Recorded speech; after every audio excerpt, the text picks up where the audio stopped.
के शो नथी थे बाकी कभी नहीं कैसे थी। अच्छा सर असां में जेको तव्हां पढ़ायो था उहो ई शो थिए थो। हाँ उहो ई शो थींदो। हा सिर्फ़ु जावेद हाणे शो थिए थो। तव्हां वटि लास्ट पॉइंट कहिड़ो शो पियो थिए? सर सिर्फ सर हाणे सर हाणे थिए थो, अॻे में न पियो थिए। हाणे जेका न ऑटोमेटा जेको स्टेट आहे उहो शो थिए थो। हा उहो असल में जेको आहे न ऑटोमेटा में प्रॉब्लम अची वई हूंदी न लैपटॉप जे मशीन में प्रॉब्लम अची वई हूंदी इन करे। अच्छा जी so okay so okay sir okay. okay ji. Recursive definitions are the three what we can say step processes to define any mathematical sets, any models, any set models, any mathematical models using three steps. First, the first step is we specify some basic objects in the set. We will specify that there is a there are the basic objects. For example, if I say there are the even numbers, what would be the basic step of the specifying that even numbers are those numbers which are divided by 2. For example, if I say this is the first step that we can define, or also the basic steps would also be like basic objects would be the numbers are there in any for whenever we are finding even numbers or etc. तो उसमें हम कहते हैं कि जी कोई हमारे पास number क्या होगा, लेट्स से इवन नंबर्स में आ जाएगा like this one. Second, we give rules for constructing more objects in the set from the ones we already know. For example, if we know that even numbers are the numbers that carries the number 2, 4, 6, 8 etc. The first step in that recursive definition is we must know the basic objects. We must specify the basic objects.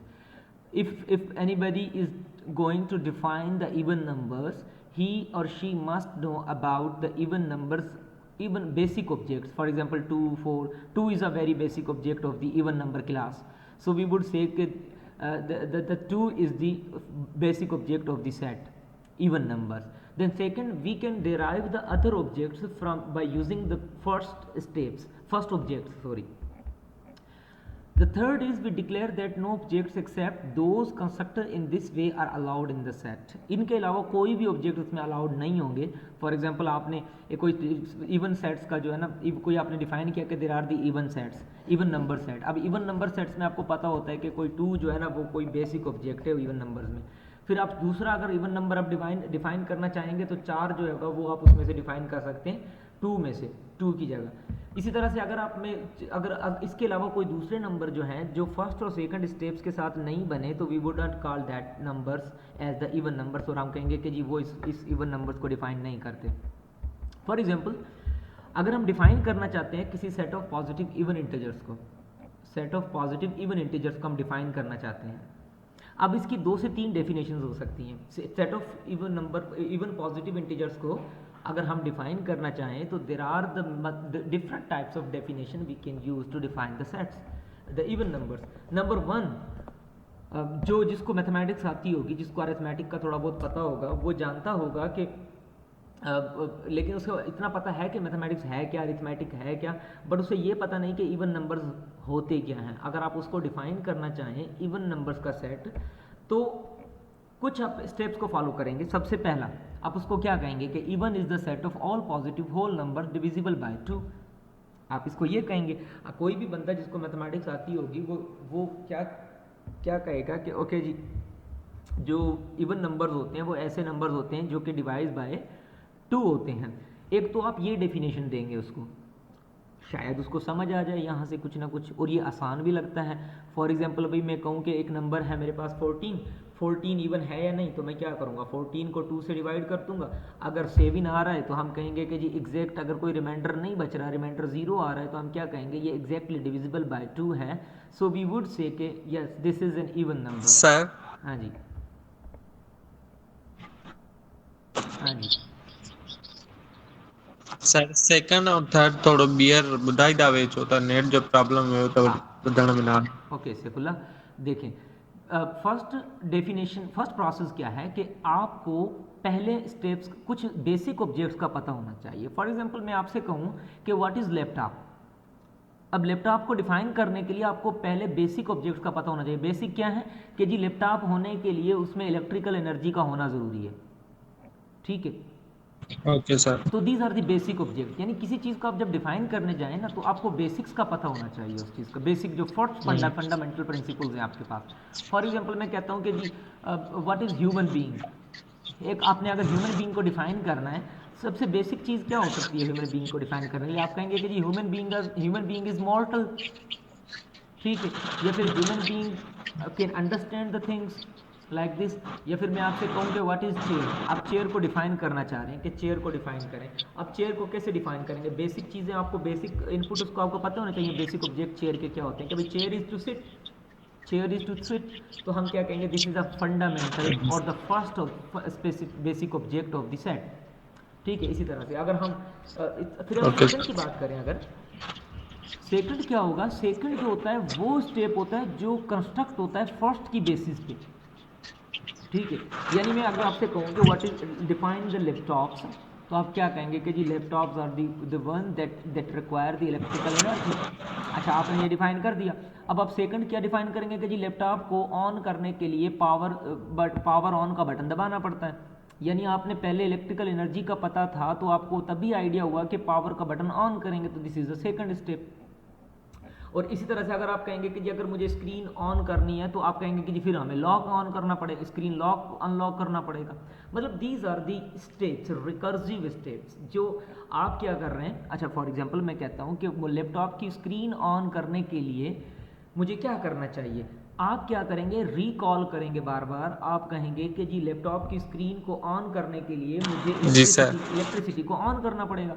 आप देखें, हर बार जब आप future के step को define करेंगे आपको previous step को दोबारा से लाना पड़ेगा। इसी को हम रिकर्सिवनेस कहते हैं, ठीक है ना।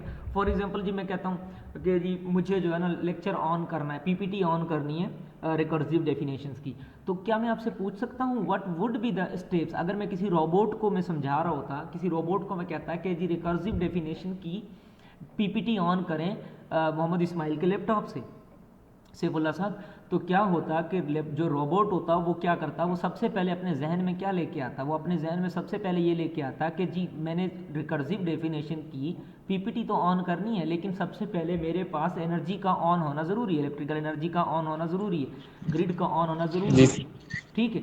तो first object, first definition, first thing जो आपके माइंड में आती है किसी भी चीज़ को डिफाइन करने के लिए, we call it as a first object. Then अगर वो कहूँ कि जो रोबोट होगा वो क्या करेगा जी? ओके जी, अगर इलेक्ट्रिकल एनर्जी आ रही है देन लैपटॉप का पावर ऑन होना चाहिए। थर्डली, लैपटॉप की स्क्रीन अनलॉक होनी चाहिए। फोर्थली, वो माइक्रोसॉफ्ट एक्सप्लोरर में चला जाएगा या फिर फाइल एक्सप्लोरर में चला जाएगा, वहाँ से वो सर्च करेगा कि रिकर्सिव डेफिनेशन की PPT. These are the steps. अगर मैं अब उसने पीपीटी ऑन कर ली, अब कुछ देर के बाद मैं अगेन पूछना चाहता हूँ कि जी पीपीटी रिकर्सिव डेफिनेशन की पीपीटी में से स्लाइड नंबर 5वीं पे फिफ्थ स्लाइड पे चले जाओ, तो रोबोट क्या करेगा? वो ये नहीं देखेगा कि वो इस वक्त अपनी कौन सी करंट पोजीशन में है, वो पहले वेरीफाई करेगा, वैलिडेट करेगा कि whether all the recursive steps, all the recursive definitions are completed. Again से ये कौन है भाई? जी सर। ये आवाज़ कौन डरा रहा है निकाल निकाल के भाई? ओके जी, सैफुल्लाह साहब मेरी बात समझ आ रही है आपको? जी सर, कुछ कुछ समझ में आई छो त हाँ, हो नेट जे करे बि आहे न तॾहिं करे हो थी वञे तो माने अध में आवाज़ बंदि थी वञे तो। अच्छा, चलो रिकॉर्ड थिए थी वैसे, जिते इशू थींदो त इंशाल्लाह हुन में बि तव्हां वेरीफाई करे वठिजो, ठीक है। तो सर ये ठीक है, तव्हां अॻिते हलो, पोइ न ओके त वरी बाद में मां ओके पुछी ओके वठंदुमि कि ओके गुड। अब यहाँ पे ओके। देखें, मैं कहता हूँ कि even is the set of all positive whole numbers divisible by 2। यानी अगर मैं इवन के सेट को डिफाइन करने जा रहा था तो मुझे सबसे पहला ऑब्जेक्ट ये चाहिए होता था कि जी इवन को अगर मैं सही से डिफाइन करना चाहूँ तो पहली चीज़ मेरे जहन में क्या होगी कि even numbers are those number that are divisible by 2। okay, then even is the set of all twice of n where n is equal to 1 2 3 4। देखें जी, अब एक और डेफिनेशन आ गई हमारे पास। पहली डेफिनेशन क्या थी? अब देखें, जिस बंदे को थोड़ी बहुत मैथमेटिक्स आती होगी वो पहली डेफिनेशन को देख के ही समझ जाएगा कि जी even is the set of all positive whole number divisible by 2। ये बिल्कुल बेसिक लोगों के लिए है, जिनको इतनी हाई लेवल की मैथमेटिक्स नहीं आती। उनको सिर्फ इतना पता है कि अच्छा जी किसी नंबर को हम अगर 2 से डिवाइड कर दें तो वो नंबर इवन होगा। एक डेफिनेशन ये हो गई, लेकिन ये रिकर्सिव नहीं है, ये डेफिनेशन रिकर्सिव नहीं है। ये एक इंट्यूटिव डेफिनेशन है जो कि हमें देख के समझ के अपनी प्रायर नॉलेज से ही हम समझ पा रहे हैं। सेकंड डेफिनेशन को अगर देखें, सेकंड डेफिनेशन भी कुछ इस तरह से है कि even is the set of all twice of n where n is equals to 1 2 3 4 and etcetera. अब ये भी इवन नंबर्स हैं, ये दूसरी डेफिनेशन हो गई इवन नंबर्स की, लाइक 2 टाइम्स n। ठीक है जी, ओके इस तरह से। अब देखें यहाँ पे अगर मैं 2n's की बात करूँ, अगर n इक्वल टू 1 पुट कर दे तो 2 1 2 आ जाएगा, अगर n के बदले 2 पुट कर दें 2 2 4 आ जाएगा, n के बदले 3 पुट कर दें 2 3 6 आ जाएगा, 4 कर दें 2 4 8 आ जाएगा। These are all the even numbers. So ये डेफिनेशन भी सही थी, लेकिन अगर हम तीसरी डेफिनेशन की तरफ आएँ, वो थोड़ी सी मुश्किल भी है, कॉम्प्लेक्स भी है, और अक्सर आप लोगों को समझ नज़र नहीं आती रिकर्सिव डेफिनेशंस, क्योंकि ये थोड़ी सी मुश्किल होती हैं, मुश्किल भी होती हैं, और थोड़ी सी जो है ना, they are a kind of very less popular in our academia. Mostly हम इन डेफिनेशंस को यूज़ नहीं करते, क्योंकि हम चीज़ों को थोड़ा सर हाँ जी सर ये जो आप बता रहे हैं ये रिकर्सिव से कैसे रिलेट कर रहा है, ये मुझे समझ नहीं आ रहा। कौन सा सर ये जो आप एग्जांपल दे रहे हैं, ये एग्जांपल इवन वाला है। अभी तक जो मैं एग्जांपल डिस्कस की है ना, ये रिकर्सिव नहीं है। सही है सर। हाँ, रिकर्सिव की डेफिनेशन अभी ये नीचे देखें, ये जो पहली डेफिनेशन है, even is the set of all positive whole numbers divisible by 2, this is not recursive. बिल्कुल सर, ये रिकर्सिव नहीं है और दूसरी भी रिकर्सिव नहीं है, दूसरी इस भी वजह से recursive बोल रहा हूँ ये कैसे रिलेट कर रही है रिकर्सिव। हाँ, ये रिकर्सिव नहीं है, ये सिर्फ मैं ये समझा रहा था कि आपने कभी ऐसा सुना होगा कि इवन नंबर्स कुछ इस तरह से होते हैं, इवन नंबर्स कुछ इस तरह से होते हैं, जो जिसके अंदर रिकर्सिव का कोई कॉन्सेप्ट यूज नहीं हो रहा होता। जी जी सही है, सुना है बिल्कुल। हाँ जी, अब यानी क्योंकि हमारे पास नॉर्मली ये डेफिनेशंस यूज होती हैं, बट रिकर्सिव क्या है ये देखें। अब मैं कहता हूँ रूल नंबर 1 रिकर्सिव के लिए देखें क्या होना ज़रूरी है। फॉर रिकर्सिव हमने कहा कि ये तकरीबन 3 स्टेप्स के अंदर जो है ना फुल होगा, कंप्लीट होगा। Rule number 1, 2 is in even, यानी इवन हमारे पास कोई सेट है, और सबसे पहला रूल मैंने डिफाइन किया, यानी first step, first object, first process, मैंने फर्स्ट जो स्टेप है हमारा हमने उसको डिफाइन किया कि वो क्या है। Rule number 1, 2 is in even. एक अब देखिए rule number 2, if x is in even then so is x plus 2। समझ रहे हैं? अब देखें, यानी अब सेकंड रूल क्या कर रहा है, वो फर्स्ट रूल को अब रिकॉल, फर्स्ट रूल को कॉल कर रहा है, नहीं कर रहा।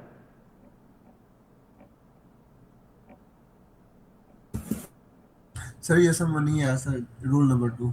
हाँ देखिए, रूल नंबर 2 कह रहा है कि अगर कोई x इवन है, x जो है वो भी इवन है, यानी 2 अगर इवन था। सर नहीं आ रहा समझिए बिल्कुल भी। सही है सर, मुझे समझ आ गया सर। थोड़ा सा समझें, मैं कह रहा हूँ रूल नंबर 2 क्या है, 2 is in even, 2 is in even, यानी 2 किसी इवन के सेट के अंदर मौजूद है। और अगर x भी इवन में है, अगर x भी इवन में है तो x प्लस 2 भी इवन में होना चाहिए। ठीक है, अगर 2 इवन में है, 2 इवन है और x भी इवन है, तो x प्लस 2 भी इवन होना चाहिए। ये बिल्कुल इस तरह से बात हो रही है कि अगर 2 इवन है और अगर 4 भी इवन है, अगर 4 भी इवन है तो 4 प्लस 2 भी इवन होगा, और 4 प्लस 2 क्या होता है, 6 होता है, जो कि इवन होता है अगेन। अच्छा, एक और एग्जांपल ले लेते हैं, अगर 2 इज इवन है और x भी इवन है तो x प्लस 2 भी इवन है, तो अगर मैं x ले लूँ 8, तो 8 प्लस 2 क्या होगा, 10 होगा, और 10 भी इवन होता है हमारे पास।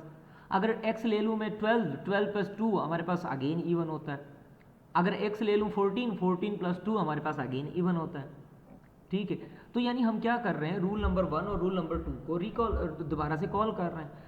अब रूल नंबर 3 क्या कह रहा है, the only elements in the set even are those that can be produced from the 2 rules above.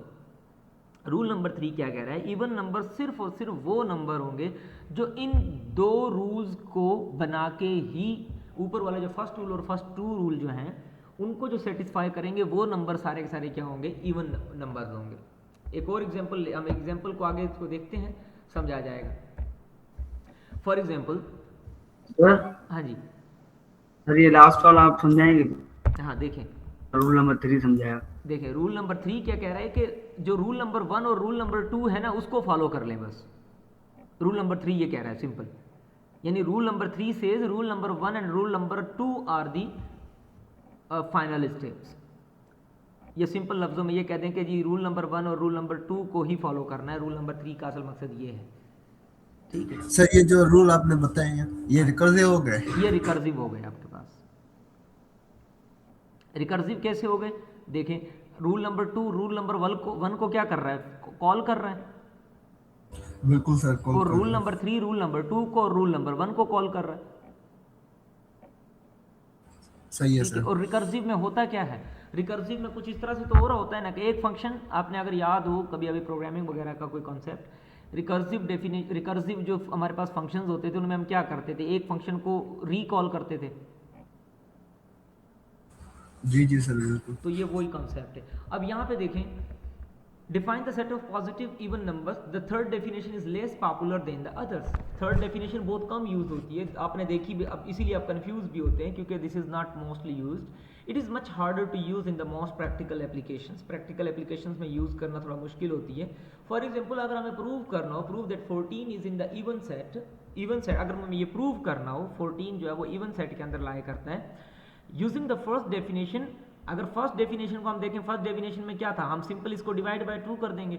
14 को जब डिवाइड बाय 2 करेंगे तो हमारे पास जो है ना हम रिमाइंडर क्या बचेगा? 0 बचेगा। तो हम कहेंगे कि जी 14 क्या है? वो इवन नंबर है। अगर सेकंड डेफिनेशन देखें, सेकंड डेफिनेशन अगर देखें, सेकंड डेफिनेशन क्या कह रही थी कि if a number is an even then 2 times n is an even. अगर हम एक नंबर 7 को अगर 2 से मल्टीप्लाई करें 2n की डेफिनेशंस के साथ, यानी 2 को n के साथ मल्टीप्लाई कर दें यानी 7 के साथ, 2n जो है ना हमारे पास अगेन 14 आता है। तो हम क्या कहेंगे? यस 14 इज एन इवन, क्योंकि ये 2 पावर 2n की डेफिनेशन को फॉलो करता है। 2n क्या होता है? हमारे पास इवन होता है। जबकि इवन क्या हो? 1 2 3 4 5 6 एंड सो ऑन। लेकिन रिकर्सिव डेफिनेशन थोड़ा लेंथियर प्रोसेस है। अगर रिकर्सिव डेफिनेशन की बात करेंगे, सबसे पहले हम क्या करेंगे? रूल नंबर 1 को डिफाइन करेंगे, that says 2 is in even. सबसे पहले इवन को डिफाइन करने के लिए हम क्या कहेंगे? 2 इज इन इवन। सबसे पहले इवन की यही डेफिनेशन। रूल नंबर 1 हमने बेसिक ऑब्जेक्ट डिफाइन करने होते तो बेसिक ऑब्जेक्ट हमने डिफाइन कर दिया। रूल नंबर 2 में हम क्या करेंगे? वी नो दैट अगर 2 इवन है तो 2 + 2 4 भी इवन होना चाहिए। अगर 2 इवन है, rule number 2 we know that since 4 has just been shown to be in even, और हमें पता है 4 क्या है? वो इवन है। इसी तरह इसीलिए 4 + 2 भी इवन होगा, यानी 4 + 2 इज 6 होगा। इसी तरह से 6 + 2 इवन होगा, 8 हो जाएगा, जो कि 8 + 2 अगेन हमारे पास क्या होगा? 10 हो जाएगा, वो भी इवन होगा। देन 10 होगा, 10 + 2 हमारे पास इवन होगा, वो भी 12 हो जाएगा, 12 भी इवन है, 12 + 2 इवन होगा, वो कि 14 होगा। और हम देखेंगे कि 14 इसमें आ जाएगा। तो हम कहेंगे कि जी 14 भी जो है हमारे पास वो क्या है? इवन नंबर है हमारे पास। So this is the process कि आप रिकर्सिवली किस तरह से चीज़ों को डिफाइन करते हैं। यानी आप क्या करते हैं? फर्स्ट स्टेप्स को फॉलो करेंगे। पहले स्टेप में आप बेसिक ऑब्जेक्ट डिफाइन करेंगे, सेकंड ऑब्जेक्ट में आप कोई रूल देंगे अपनी तरफ से जो बेसिक ऑब्जेक्ट की बेसिस पे डिफाइन किया गया होगा, और थर्ड में हम क्या करेंगे? फर्स्ट और सेकंड रूल के तहत नए ऑब्जेक्ट्स को उस सेट के अंदर इंट्रोड्यूस कराएंगे, जिसकी बेसिस पे हम कहेंगे कि जी ये हमारे पास जो सेट है ये रिकर्सिवली डिफाइन हुए हमारे पास। सर ये पीपीटी तो शेयर कर देना बाद में। क्या?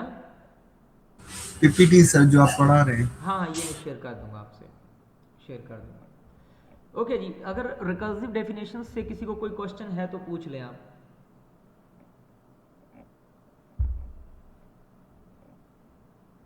रिकर्सिव में बस आप यही यूज करेंगे कि यानी रिकर्सिव में हम सीरीज ऑफ स्टेप्स को फॉलो करते हैं, जिसमें एक ही स्टेप दूसरे स्टेप को फॉलो कर रहा होता है आपके पास। ओके जी, अब हम चलते हैं अगले टॉपिक की तरफ, जो कि है रेगुलर एक्सप्रेशंस।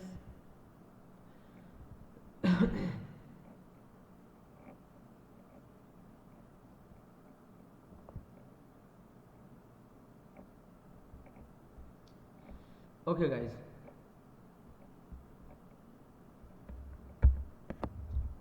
अब आप लोगों ने, यू गाइस हैव, एक मिनट,